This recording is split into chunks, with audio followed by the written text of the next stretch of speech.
Ok, vamos ler e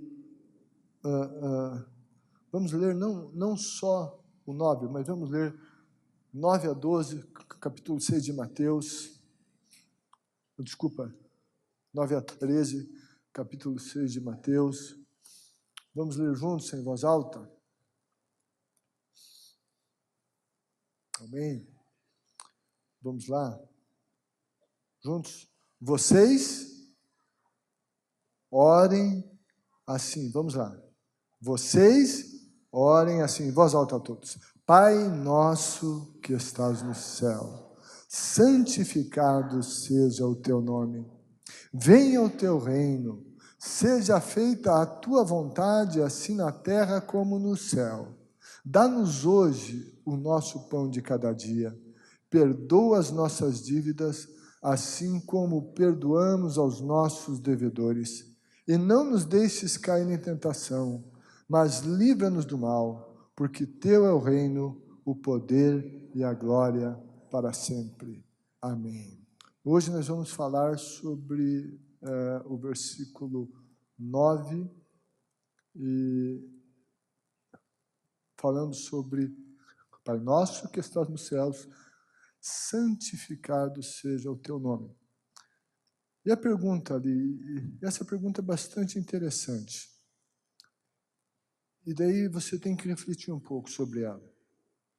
Em suas orações, como você costuma se dirigir a Deus? Como Senhor, como Deus ou Pai? Qual é a designação que você mais usa e a que você menos usa? Senhor, Deus ou Pai? Ou quem sabe alguma outra... Não são as únicas designações. Essas são as que normalmente se usa. Talvez haja alguma outra, ok? Então, eu gostaria que você pensasse um pouco como você ora, certo? E então você respondesse essa pergunta, ok? Vamos lá.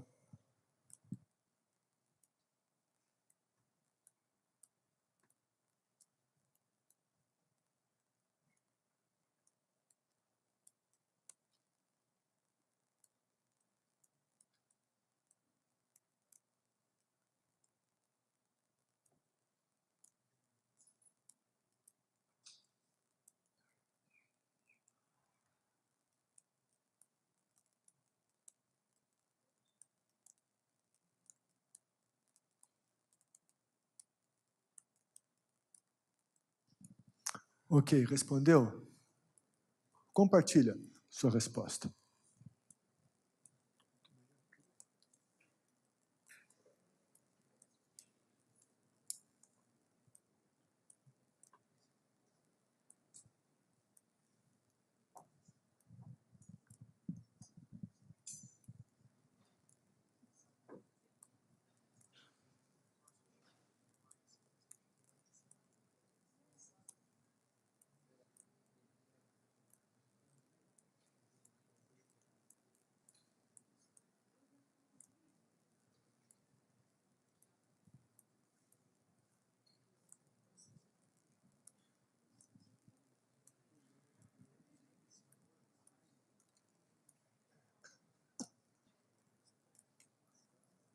Ok. Ok, deixa eu ver. Eu estava pensando, o que eu mais oro? Eu geralmente digo, meu Deus e meu Pai. Meu Deus e meu Pai. Quem usa essas duas designações juntas, né? Ok. Quantos aqui que o que você mais usa, no caso é Deus? Levanta a mão. Ok. Senhor.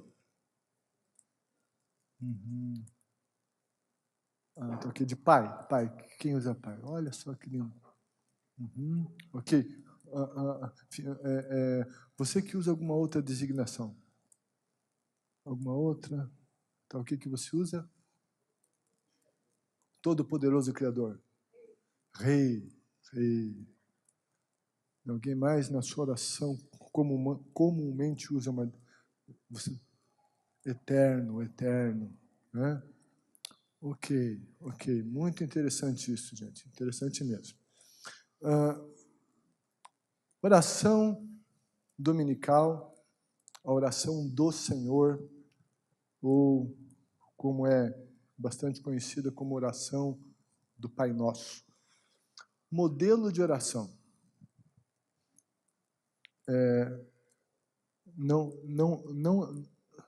Objetivamente, não é uma oração só para ser repetida exatamente como ela é. É bom repeti-la, ok? Mas ela é modelo, tá? É modelo. Nesse modelo, Jesus, ele começa dizendo: vocês orem assim, orem assim. E quando Jesus ensinou essa oração, isso gerou um impacto muito grande. Pai nosso, que estás nos céus. Deus é Deus, Ele é Senhor, Ele é Pai.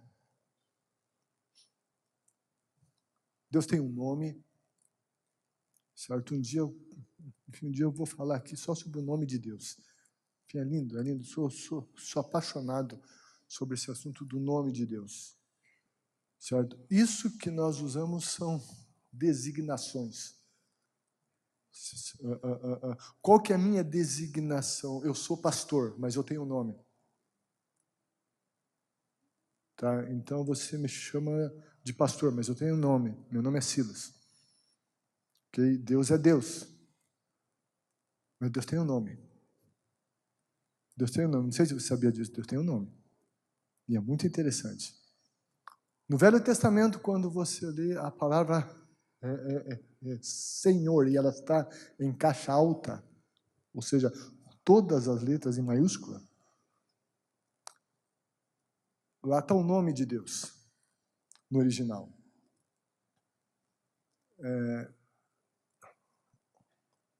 Mas, em função de algumas coisas que aconteceu com os israelitas, eles passaram a não pronunciar o nome. Então, eles substituíram por Senhor, no caso, Adonai. Quando eles iam ler, tinha o nome de Deus, e houve um exagero na interpretação do mandamento que diz que não era para usar o nome do Senhor Deus em vão. Então, eles passaram a não pronunciar o nome com medo de ser em vão, certo? E quando tinha o nome de Deus, eles liam Adonai, que é Senhor.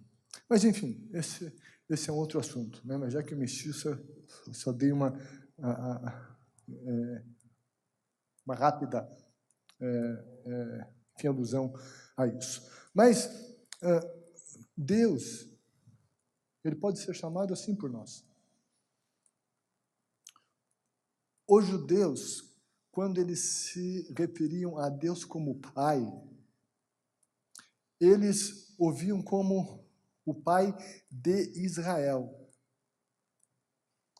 Mas eles não usavam essa designação, dirigindo-se a Deus como Pai, como indivíduos. Eles, no caso, nunca diziam, Deus é meu Pai, ou Pai, não. Eles só viam Deus como Pai da nação, de Israel. Mas vem Jesus e ensina essa oração. Ele disse, vocês vão orar assim. E ele começa essa oração chamando Deus de alguma coisa que eles não chamavam, de Pai. De Pai. Só no Evangelho de Mateus, Deus é chamado de Pai por 13 vezes. Só no Evangelho de Mateus. No Antigo Testamento, essa designação de Pai para Deus Em todo o Antigo Testamento é usada só 11 vezes. No Novo Testamento, daí, é usada 150 vezes.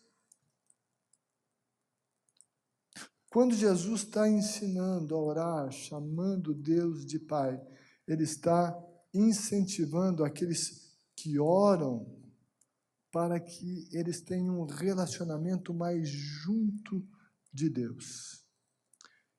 Ele quer aproximação das pessoas com o Pai Celestial.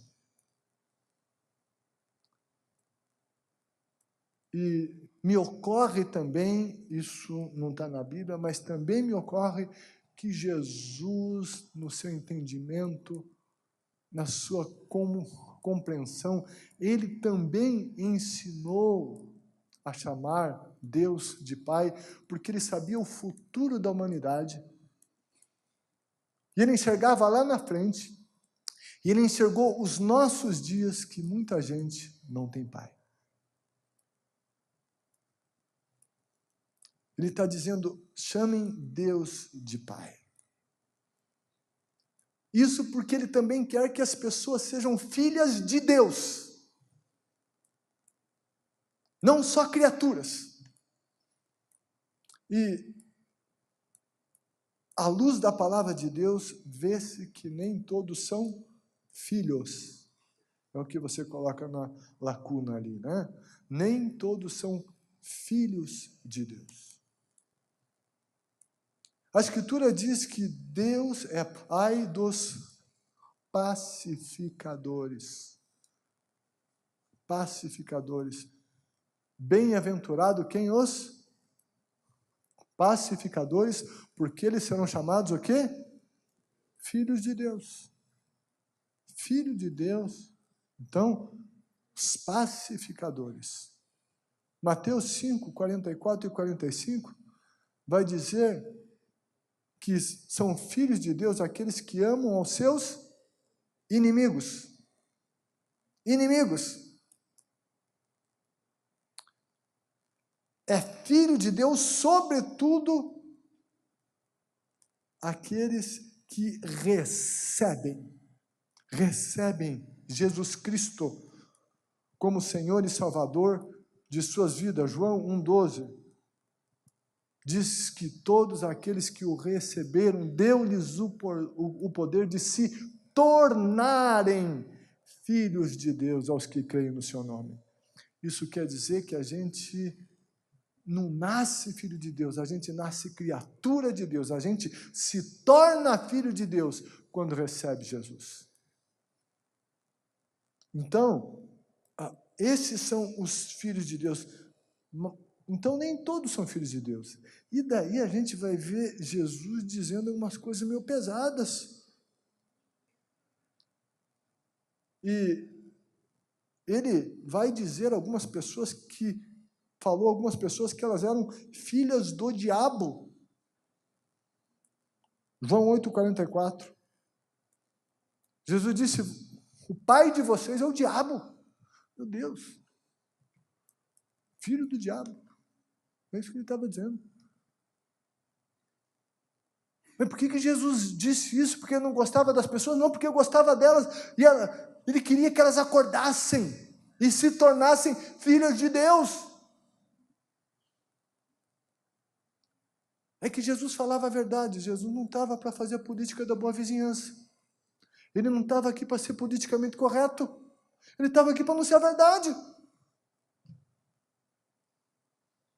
E é claro, ele estava debaixo de uma autoridade. Na primeira epístola de João, 3º capítulo, versículo 10, nós lemos, desta forma, sabemos quem são os filhos de Deus e quem são os filhos do diabo. Quem não pratica a justiça não procede de Deus. Tampouco quem não ama seu irmão.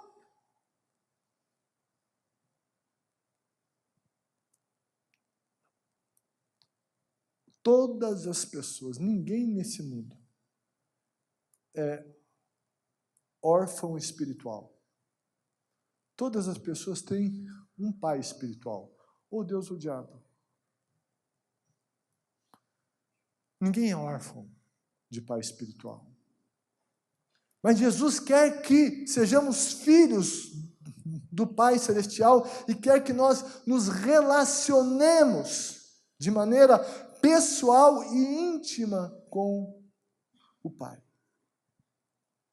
E a gente vai conversar aqui sobre esse relacionamento com o Pai. O que a Bíblia nos diz, sabe? O autor aos Hebreus nos ensina, nos incentiva a chegar com confiança diante do trono da graça de Deus. Não com dúvida, morrendo de medo. Não, mas ele diz com confiança, com ousadia.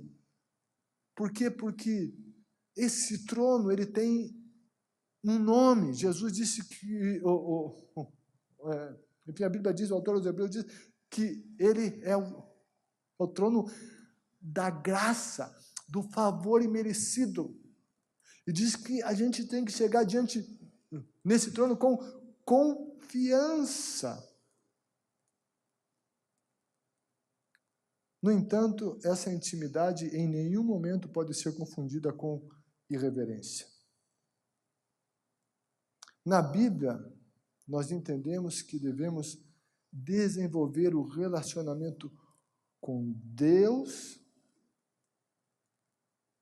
a partir de uma liberdade honrosa. E é aí que muita gente se perde. Alguns têm um relacionamento com Deus sem liberdade. Outros com uma liberdade desonrosa. Eles lidam como se Deus fosse um igual. Não como Deus, não como Senhor. E toda a Bíblia vai nos ensinar, sim, a nos relacionarmos com Deus de maneira pessoal, íntima. Mas essa intimidade nunca pode cair no extremo da desonra. Desonra. Toda a nossa fala com Deus tem que ser com liberdade, mas com honra. Toda fala com Deus, sabe, a gente tem que abrir o coração. A Bíblia diz que Ele conhece tudo. E, sabe, eu tenho que colocar diante de Deus até aquelas coisas que não são nada nobres, que são feias, que estão aqui dentro. Eu digo, Deus, eu estou sentindo isso. Deus, eu estou pensando isso. Deus, é isso que está no meu coração. Mas eu confesso, eu tenho essa liberdade, mas eu tenho honra a Deus. Nós lemos os Salmos e às vezes nós ficamos escandalizados com algumas coisas que os salmistas dizem. E o livro de Salmos nos ensina que a gente deve ser transparente diante de Deus. E muitas vezes tem muita coisa que a gente não entende e a gente está conflitado. E a gente tem que colocar esses conflitos diante de Deus. E ali diante de Deus, quando a gente tem essa liberdade que Ele nos trata.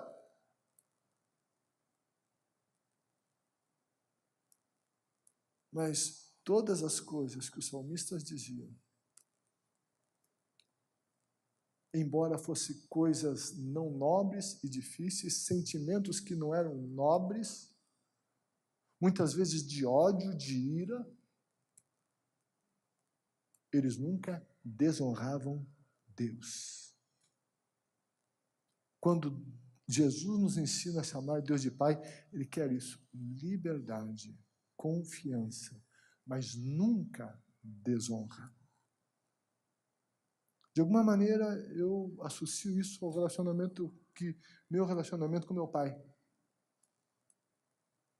E, enfim, eu tenho liberdade com meu pai. Tenho intimidade com ele. Eu falo com ele o que eu tenho no meu coração. Falo com ele dos meus sentimentos. Eu falo com ele, inclusive, coisas que eu não concordo com ele. mas eu não desonro meu pai. Eu falo com ele, ou seja, como ser humano, ele é igual a mim. Mas dentro de uma hierarquia que Deus estabeleceu. E Deus estabeleceu hierarquias e tudo no mundo funciona por meio de hierarquia, querendo ou não. Certo? Isso a gente já viu. Na Trindade divina, não é que tenha um Deus maior, outro menorzinho, outro menorzinho. Não. Os três são co-iguais. Mas existe uma hierarquia administrativa. Mas eles concordam absolutamente em tudo. Mas existe uma hierarquia. O inferno trabalha debaixo de hierarquia. E sabe o que o inferno diz aqui na Terra? Que nada essa coisa de hierarquia, de respeitar, e não sei o quê, onde que se viu, tem que ter liberdade, democracia e tal, e confunde as coisas. Embora ele esteja agindo em uma hierarquia, ele quer confundir os homens para que isso tudo vire anarquia. O corpo humano funciona debaixo de uma hierarquia. As organizações que cada um já trabalhou ou trabalha tem uma hierarquia. Tem uma hierarquia. Onde for, você tem uma hierarquia. Então, existe uma hierarquia e tem que ter comunicação e liberdade. Mas a gente tem que cuidar. Eu sempre me comuniquei com meu pai, mas eu não lembro, sinceramente eu não lembro. Eu acredito que eu nunca levantei a voz para o meu pai. Eu nunca gritei com meu pai. Ele é meu pai, humanamente é igual, mas hierarquicamente ele é superior a mim. Como pai. Como pastor aqui, ele é superior a mim. Eu tenho que honrar isso. Então, eu tenho intimidade, mas eu tenho respeito.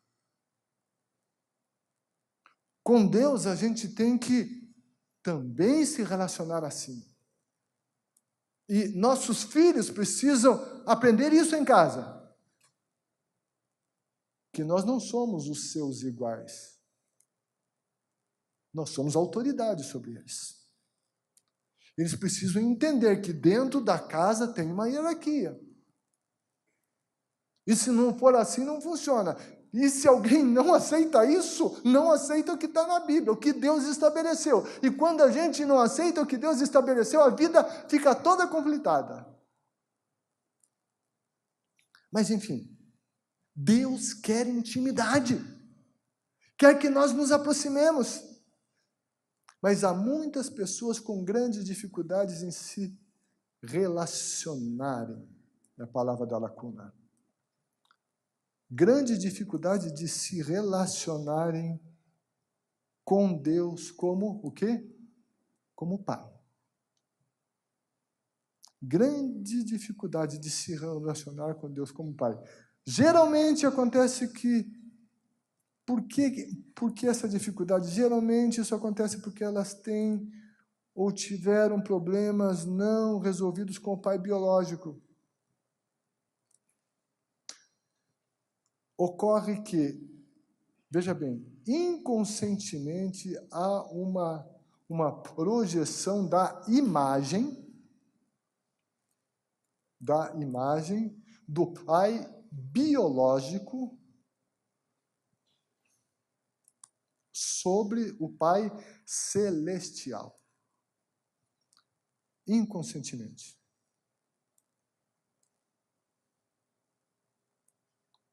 Isso é muito nítido. Isso é muito nítido. Enfim, muitos que conviveram com um pai que não cumpria com o que prometia, eles poderão ter dificuldades em confiar que Deus irá cumprir as suas promessas.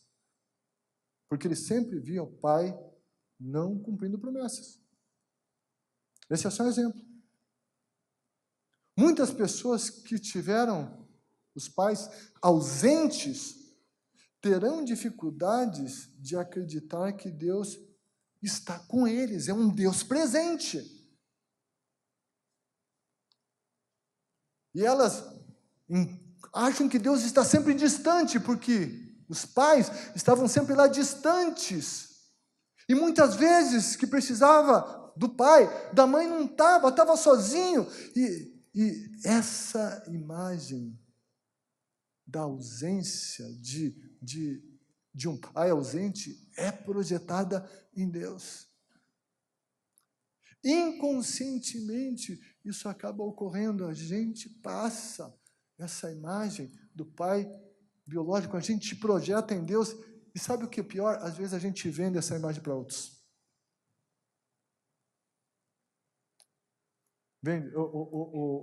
Muitas vezes uma pessoa teve um pai severo que qualquer coisinha descia a cinta, a vara e batia, e de repente quando ela vai falar de Deus ao filho ou para alguma pessoa, vai passar a imagem de um Deus carrasco, assustador. Ou se essa pessoa teve, enfim, um pai que não repreendia, aceitava tudo, estava tudo bom, estava tudo certo, nunca o contrariava, vai dizer, Deus, não, tranquilo, faz o que você quiser, e Deus não está nem aí com isso. Não. Isso são distorções da imagem do Pai Celestial, distorções da imagem do Pai Celestial, porque o Pai Celestial não é como o nosso Pai biológico, ele é diferente. Qual é a nossa imagem de Deus? Qual é a imagem do Pai Celestial que nós temos?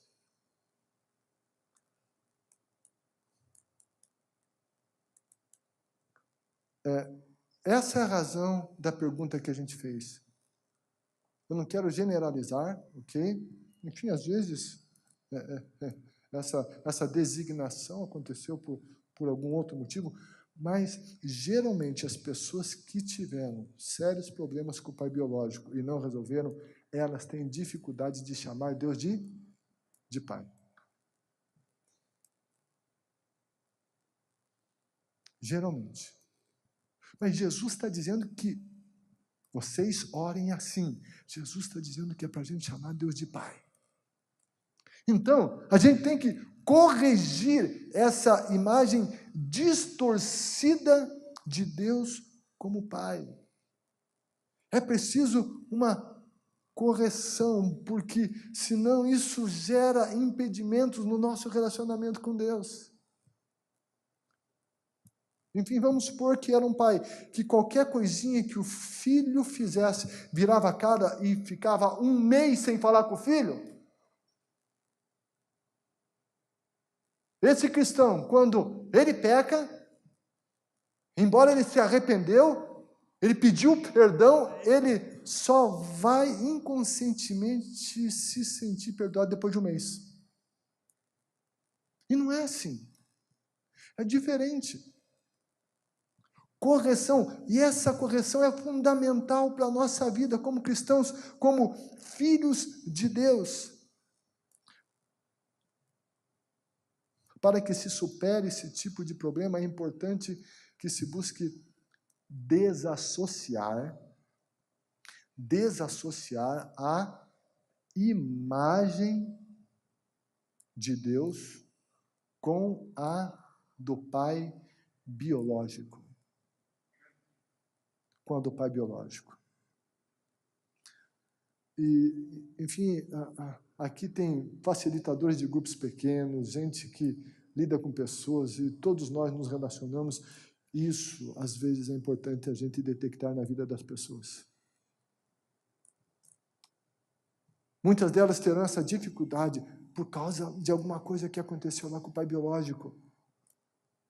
Mas qual é a imagem do Pai Celestial? Jesus disse, quem me vê, vê aquele que me enviou. Quem me vê, vê o Pai.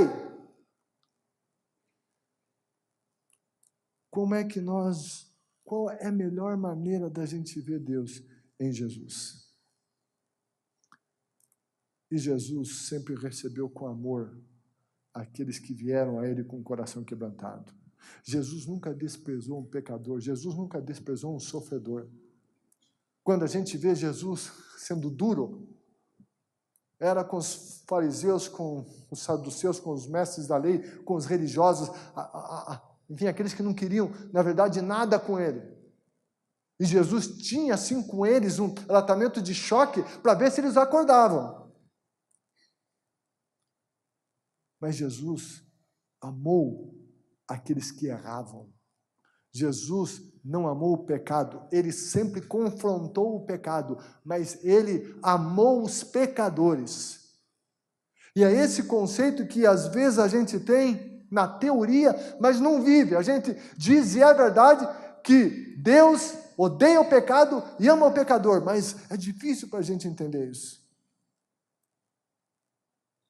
E às vezes a gente acha, porque Deus odeia o pecado, se nós pecamos, então Ele nos odeia. E não é verdade.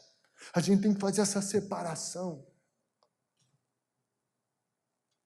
Ele não ama o pecado, mas Ele nos ama como pecadores. Quem me vê, vê o Pai. Jesus sempre foi alguém fiel. Deus é fiel.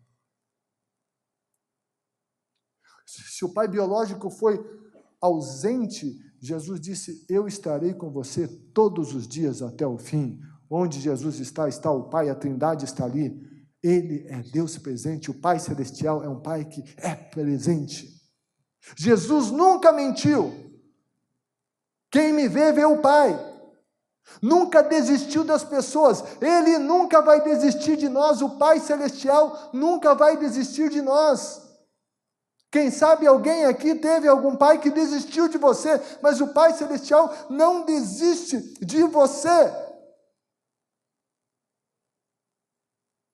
Ele sempre amou a ponto de entregar a sua vida para salvar os pecadores. Assim é o Pai. Ele nos ama ao extremo. Assim é Deus. Vamos vê-lo como Ele é.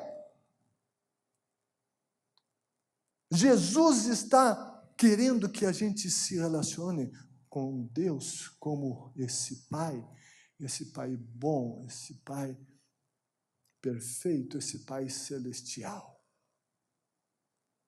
Se o pai biológico foi ruim, em primeiro lugar, ele tem que ser perdoado. Esteja ele vivo ou morto, tem que ser perdoado. É uma questão do nosso coração. Está morto, não se relaciona mais com ele. Está vivo, ainda se relaciona. Mas é preciso liberar o perdão. E também desassociar, ver Deus como Ele realmente é. E se Jesus disse que a gente tem que orar, dizendo, chamando Ele de Pai, e mesmo que talvez seja difícil, e alguém não tenha o hábito, tenha todos esses bloqueios, eu desafio você ao exercício de orar chamando Deus de Pai. Nas suas orações, inclua essa designação para Ele. De Pai. Exercite isso. Exercite isso. No caso, hoje aqui eu vi o pastor Antônio, então, o pastor Antônio, lá, né, que antes de começar o TCL, ele veio me contar que eu conversei com ele quando ele chegou aqui sobre essa questão de Deus e Pai. E ele me disse que, enfim, ele nunca viu o pai, ele nunca teve pai. Não conheceu o pai dele. Enfim, ele não sabe quem é o pai biológico dele. Então ele tinha essa dificuldade. Pai, Deus, Pai. Que jeito que é pai?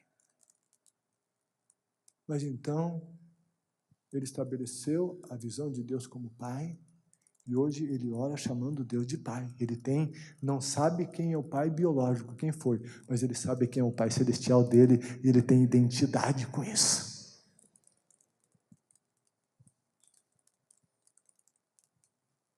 Enfim, acho que nem todos conhecem a história do pastor Antônio, mas foi muito difícil.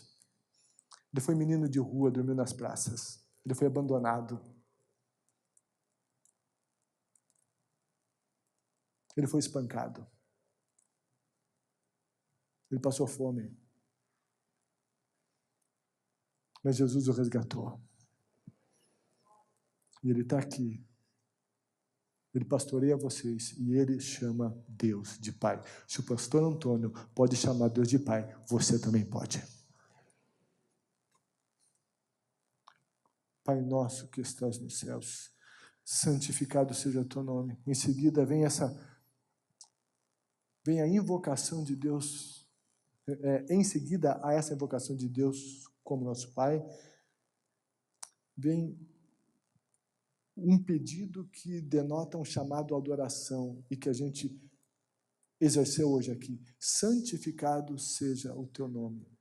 Essa palavra santificado, que no hebraico, no aramaico e no grego é ser santo, ela tem esse significado de ser colocado ao lado para um propósito especial, separado para um propósito especial. Apresenta a ideia de consagrar, reverenciar, honrar.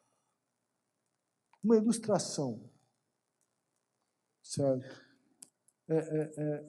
É mais ou menos como uma pessoa idólatra, nós não somos, mas que ela vai colocar o ídolo dela em lugar separado. Hoje a gente não vê isso muito, mas antes havia os nichos na casa, lá no alto que se colocava um determinado ídolo. Ou seja, as pessoas construíam a casa, faziam um nicho e deixavam lá no alto. Era separado. De alguma maneira, elas estavam santificando, honrando. Enfim, o ato idólatra errado é pecado, é pecaminoso. Eu estou usando isso como ilustração. Às vezes eles fazem isso com os ídolos e nós não fazemos isso com o Deus verdadeiro. Não o colocamos em um lugar especial na nossa vida. Santificado, separado, destacado, em honra. Então, está aqui Jesus nos ensinando isso, ser colocado, consagrar, reverenciar, aclamar a Deus como santo. Santo